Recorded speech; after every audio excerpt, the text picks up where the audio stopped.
নমস্কার, কেমন আছেন সবাই? মিতার কিচেন অ্যান্ড লাইফস্টাইল ব্লগে আপনাদের সকলকে জানাই স্বাগত। আজ সোমবার, বাজে এখন সন্ধ্যা 6টা। আর দেখুন, আজ আমি রান্নাঘর থেকেই আমার ভিডিওটা শুরু করলাম। কেন রান্নাঘরে এখন রান্না করছি আর কেনই বা এখন ভিডিওটা শুরু করলাম, চলুন সেটা বলি। আজ হচ্ছে আমাদের অরন্ধন, যেটা বলা হয় রান্না পুজো।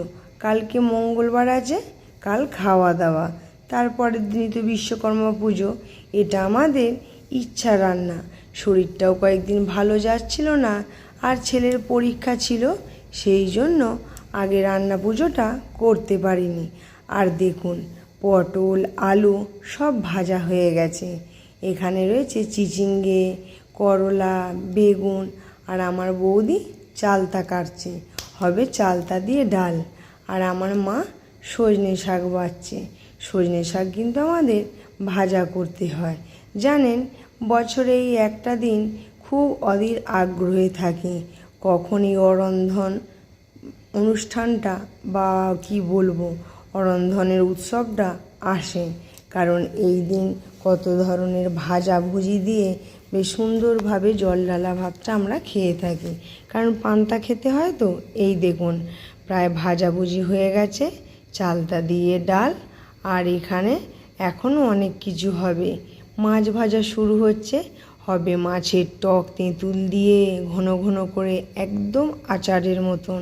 তারপরে হবে মাছের ঝাল, তবে মাছের ঝালটা আজকে করব না। এই দেখুন, তেঁতুল ভিজিয়ে রেখেছি, হবে তেঁতুল দিয়ে মাছের টক। আর আমি আর বৌদি মিলে রান্নাঘরে রয়েছি, আর মেয়ে এখানে একটু নাচের মুদ্রাগুলো প্র্যাকটিস করছে। আর এই যে আমার ছেলে ও ভাইপো, ওরা দুজনে একটু বল খেলছে। দেখুন, রান্নাঘরে রান্নার প্রক্রিয়া শুরু। আর এখানে দেখুন, তেঁতুল দিয়ে মাছের টকটাও হয়ে গেছে। তবে এটা যদি পুরনো তেঁতুল হতো, মাছের টকটা বেশ আচারের মতো লাগতো। এখনও মাছ রয়েছে, সেগুলোকে ভেজে উঠিয়ে রাখছি। তবে আপনারা যে যেখান থেকে নিয়ে আমার ভিডিও দেখুন না কেন, কোনো অংশ যদি ভালো লেগে থাকে আমাকে কমেন্ট করে অবশ্যই জানাবেন, আর একটা লাইক দিয়ে দেবেন। তবে হ্যাঁ বন্ধুরা, চেষ্টা করবেন ফুল ভিডিওটা ওয়াচ করার। আমি বৌদিকে একটু ভিডিও করছিলাম দেখে বৌদি বলছে, দূর ভিডিও করো না তো, মানে লজ্জা পাচ্ছে। আর এই দেখুন, এখানে আমার ছেলে আর ভাইপো ছবি আঁকছে। এদিকে ভাতটাও বসিয়ে দিয়েছি, কারণ ভাতটা আবার ঠান্ডা হলে তারপরে জল ঢালতে হবে। আর সবার প্রথমেই তো দেখিয়েছি, এই দেখুন আমার 5 বছরের ভাইপো কি সুন্দর শাঁখ বাজাচ্ছে, মানে বেশ ভালোও লাগছে বলতে পারেন। আর আমার গলাটা, ভয়েসটা একটু ভেঙে যাচ্ছে, কারণ একটু ঠান্ডা লেগেছে। আর এই যে এটা হচ্ছে পরের দিন, মানে মঙ্গলবার, আবার একটু মাছ নিয়ে এসেছে। এটা হচ্ছে সিলভার কাপ। সিলভার কাপ মাছটা আমরা কিন্তু ভালোই খাই, তবে ওই যে আগে একটা ভিডিওতে বলেছিলাম, এখন আর বিশেষ আনা হয় না। তো আজকে ওর বাবা নিয়ে এসেছে, তো বৌদি মাছটা কাটাকাটি করছে। মাছে বেশ ভালো ডিমও হয়েছে। তারপরে একবারে চলে যাব সন্ধ্যাবেলা। এখন বাজছে 8:10। আমি আর ছেলে বেরিয়ে পড়েছি কোথায়? ভায়োলিন ক্লাসে। যেহেতু ছেলের ভায়োলিনের ক্লাস আছে, তো ওর বাবা বলল তুমি ছেলেকে নিয়ে যাও। দেখুন, যেহেতু কালকে বিশ্বকর্মা পূজা, রাস্তায় কিন্তু প্রচুর জ্যাম। আর এই যে চলে এসেছি ভায়োলিন স্যারের বাড়িতে। স্যার ওকে গানটা শেখাচ্ছেন, মানে মিউজিক করে শেখাচ্ছেন, সুন্দর করে স্যার সুর করছেন, আর ভায়োলিনে সেই সুরটা বাঁধা হচ্ছে। আজকে ঠিক মতন কথাগুলো আমি বলতেও পারছি না, কারণ গলার মধ্যে একটা সমস্যা হচ্ছে, আটকে আটকে যাচ্ছে।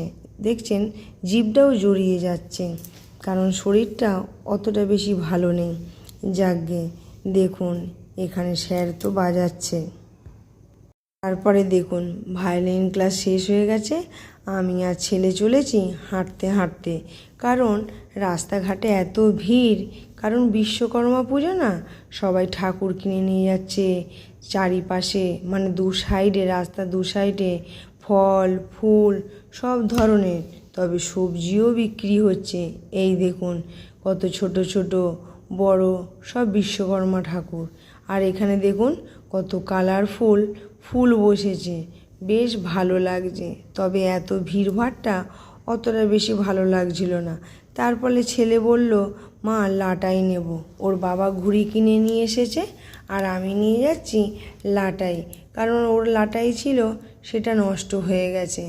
তবে আজকে কিন্তু আর বেশি ভিডিওটা বড় করব না। দেখুন ছেলেকে লাটাই কিনে দিচ্ছি দেখে ওর মুখে কিন্তু বেশ সুন্দর একটা মিষ্টি। আজকে আর ভয়েস দিতে পারছি না। টাটা।